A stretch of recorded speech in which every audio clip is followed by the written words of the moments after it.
kembali ke Prof. Ridwan. Prof. Ridwan, ini dilihat kalau dari sikap masyarakat menanggapi pandemi ini sepertinya juga termasuk, kalau menurut saya krisis kepercayaan ini Prof. Karena banyak orang yang berpikir dirinya ini sehat, seperti itu, sehat, tapi dia tidak mengerti bahwa ada status OTG, orang tanpa gejala. Jadi jangan sampai merasa dirinya sehat, justru mereka lah yang jadi sumber penyebaran COVID-19 di Kota Makassar seperti itu. Silakan Prof. Ridwan menanggapinya seperti apa? Jadi terkait dengan sikap masyarakat kita itu tidak terlepas dari kondisi penyakit ini yang variannya dibagi dalam kategori suspek, probable, dan terkonfirmasi. Oke. Jadi kita tidak mengenal istilah OTG lagi sekarang. Jadi dalam revisi kelima dari KMK itu istilah-istilah itu tidak dipakai lagi. Ya. Jadi kita kembali kepada konsep pengelolaan pandemik. Jadi suspek itu seseorang yang memiliki gejala, hasil labnya belum keluar, tetapi sudah dalam pemeriksaan menunggu hasil lab. Probable belum ada konfirmasi, jadi belum ada hasil, belum ada pemeriksaan lab, seperti itu. Jadi semua orang yang berasal atau ada riwayat perjalanannya atau ada kontak dengan ini itu perlu dicurigai. Ya. Jadi itu juga mengapa misalnya di Indonesia semua warga negara Indonesia di-ban di 59 negara karena epicentrum, Indonesia dianggap epicentrum. Maka sama juga Makassar sebagai epicentrum, maka siapa saja yang berasal dari Makassar mau ke daerah mestinya dianggap sebagai suspek. Mestinya ada pemeriksaan terhadap mereka supaya dia tidak menjadi sumber penularan. Inilah sebenarnya konsep dari isolasi maupun karantina. Dan menanggapi terkait dengan isolasi yang diprogramkan Sulsel itu adalah program yang sangat strategis untuk memutus mata rantai. Karena ternyata memang munculnya klaster-klaster keluarga itu karena isolasi mandiri. Oke. Isolasi mandiri ini adalah benih dari klaster keluarga. Seorang yang terkonfirmasi positif tanpa gejala kemudian tinggal di rumah itu akan memapari anak keluarga istri mereka. Dan itu banyak, sehingga inilah yang harus dikoreksi dari keputusan kementerian sekarang ini. Sedapat mungkin 12% yang masuk isolasi mandiri untuk Sulsel, kalau bisa kita menangkap untuk masuk juga ke isolasi terpusat supaya tidak menjadi sumber munculnya klaster keluarga di Sulsel. Itu harapan kita ke depan. Bagaimana seluruh yang terkonfirmasi positif ini diisolasi secara terpusat di Data Covid. Saya kira itu program kita ke depan perlu dipikirkan secara bersama. Kemudian mengenai menurunnya tingkat kepercayaan masyarakat kita, ini memang tantangan bagi Satgas baik provinsi maupun kabupaten kota. Karena itu mengapa diluncurkan program Trisula. Salah satu agenda di Trisula itu adalah pendidikan, edukasi secara intensif. Nah, edukasi ini melibatkan tokoh agama. Telah dilakukan pelatihan 1.000 tokoh agama. Kemudian seluruh ambasador Duta Covid, alumni Duta Covid itu bertanggung jawab untuk menyampaikan pesan-pesan tentang pengendalian Covid di tingkat keluarga masyarakat. Nah, langkah-langkah selanjutnya kan bagaimana melibatkan kader-kader Pushado, kader kesehatan dalam pengendalian ini supaya lebih bahwa COVID ini tanggung jawab kita bersama. Kita tidak boleh lengah karena Prof. Sukri tadi sudah menjelaskan COVID ini berteman dengan kedisiplinan. Siapa yang tidak disiplin, siapa yang lengah dia yang terpapar. Begitu. Jadi kita tidak berdamai, kita tetap hidup berdampingan secara ketat, secara hati-hati, secara disiplin. Seperti itu, Mas. Baik, terima kasih Prof. Ridwan. Saya ke Prof. Sukri. Prof. Sukri, ini kalau kita lihat masyarakat di kota oke lah masih banyak yang mengerti terhadap COVID. Tapi kalau untuk di daerah kabupaten atau di daerah-daerah di luar dari Kota Makassar, jangankan swab, rapid saja. Bahkan saya tadi pagi sempat membaca atau menonton sebuah berita, ada satu desa pada saat didatangi oleh orang-orang dari puskesmas, padahal ini cuma pemeriksaan kesehatan biasa saja, tapi mereka langsung takut, langsung sembunyi di daerah perkebunan seperti itu dengan prasangka buruk bahwa dia akan direpit atau di swab. Ini kalau seperti itu gimana nanti nih Prof. Sukri?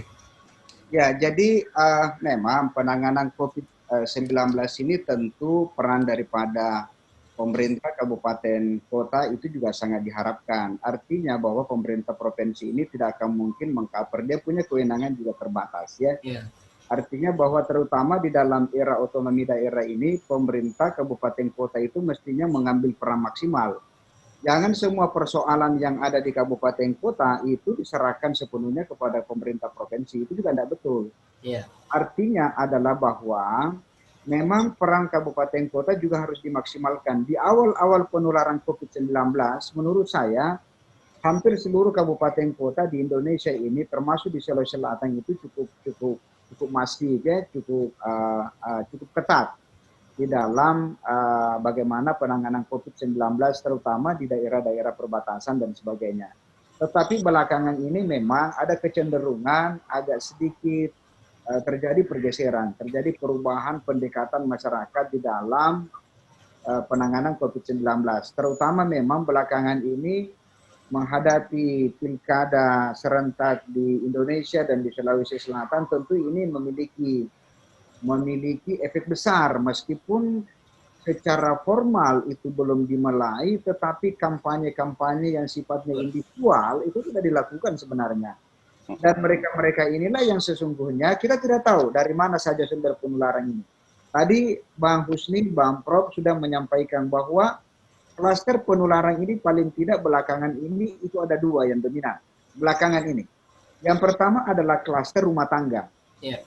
Nah, dengan klaster rumah tangga, kebijakan pemerintah provinsi yang kemudian dari sisi pendekatan yang kita sebut dengan isolasi mandiri, lalu kemudian ditarik masuk di hotel dan sebagainya, saya kira pendekatan itu bisa kita minimalisir. Klaster yang kedua adalah klaster kantoran. Saya kira yang mesti kita lakukan memang adalah bahwa work from home, terutama pada daerah-daerah memang yang sangat rawan berisiko. Zona merah seperti itu ya, Prof ya? Ya, menurut saya harus dimaksimalkan kembali. Artinya bahwa kalau pekerjaan-pekerjaan itu bisa diselesaikan di rumah, tidak usah di kantor. Ya, jadi work from home itu menurut saya mesti kita kaji kembali. Yang kedua adalah perlu pemeriksaan. Menurut saya perlu kita masifkan kembali ini pemeriksaan, testing, ya. Terutama pada klaster-klaster kantoran, terutama pada tempat-tempat di mana orang yang bekerja di dalam ruang-ruang ber-AC dan sebagainya dan sebagainya. Ini mesti kita lakukan. Sekaligus kalau klaster kantoran ini kita lakukan pemeriksaan dengan masif ataupun dengan massal, ini juga bisa menjadi contoh bagi masyarakat. Artinya adalah bukan hanya masyarakat yang minta direpit atau pemeriksaan swab dan sebagainya, tetapi juga adalah pegawai pemerintah secara resmi. Yang kedua, Pak Mas Ede, ini yang saya mau respon sebenarnya. Menurut saya bukan kepercayaan masyarakat yang menurun, menurut saya pribadi. Justru karena masyarakat ini yang sudah merespon COVID-19, yang sudah mulai secara terbuka. Bukan kepercayaan masyarakat yang menurun terhadap penanganan COVID-19 di Indonesia, bukan menurut saya. Yang ada adalah bahwa masyarakat sudah mulai bosan tinggal di rumah. Tidak bisa lagi tahan yang namanya 1 kali 14 hari, 2 kali 14 hari. Itu kan sampai kapan? Karena rasa bosan ini yang dominan, lalu kemudian tuntutan ekonomi juga semakin mendesak, akhirnya masyarakat keluar dari rumah. Dan lalu kemudian pada saat dia ada di rumah, mereka belajar bersama dengan orang lain, mereka belajar bersama dengan masyarakat, belajar bersama dengan lingkungannya untuk merespon daripada COVID-19 ini. Jadi menurut saya adalah respon masyarakat yang berubah terhadap kasus daripada COVID-19. Faktor resiko daripada COVID-19 tidak berubah. Ya, dari dulu sampai sekarang ketika Anda berkumpul, Anda tidak pakai masker, Anda tidak jaga jarak, resiko itu akan ada. Tetapi masyarakat ini yang sudah mulai berani dan memberikan respon berbeda di awal penularan, kemudian tantangan ekonomi yang ada sekarang, sehingga mereka menunjukkan bahwa perilaku masyarakat itu berbeda di dalam hal merespon daripada kasus COVID-19 ini. Baik, terima kasih Prof. Sukri. Saya kembali ke Pak Husni Tamrin. Pak Husni, dulu saya sempat merasakan juga pada di bulan Maret, April itu berita COVID ini sangat menakutkan kalau menurut saya karena sudah ada PSBB dan lain sebagainya.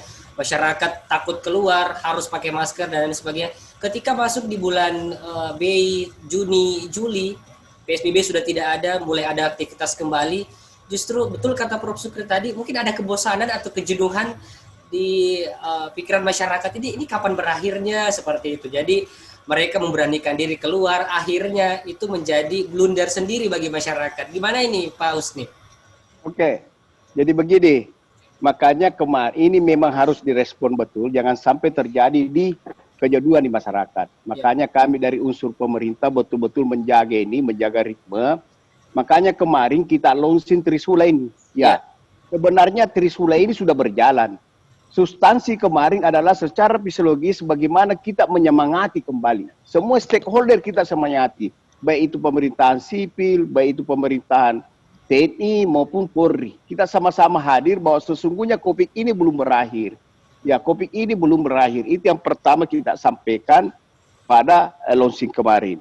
Nah, betul memang kita tahu betul kemarin di Duta COVID ini puncaknya itu 2 Juli kemarin. 2 Juli itu ya orang masuk di Duta COVID 994 orang, Pak. Sampai 6 hotel, ya. 6 hotel. 2 minggu terakhir ya, 2 minggu terakhir setelah 2 Juli turun terus turun. Jadi sekarang tinggal 2 hotel ya. Nah sekarang ini tinggal 210. Walaupun sebenarnya 2 minggu kemarin kita sudah pada angka 100. Ini kembali naik lagi. Tapi sesungguhnya itu masih di bawah estimasi kita ya. Nah ini yang masih terkendali. Nah jadi sesungguhnya untuk mengantisipasi ini memang kita harus sepakat bahwa sesungguhnya ini penyakit ini akibat interaksi manusia.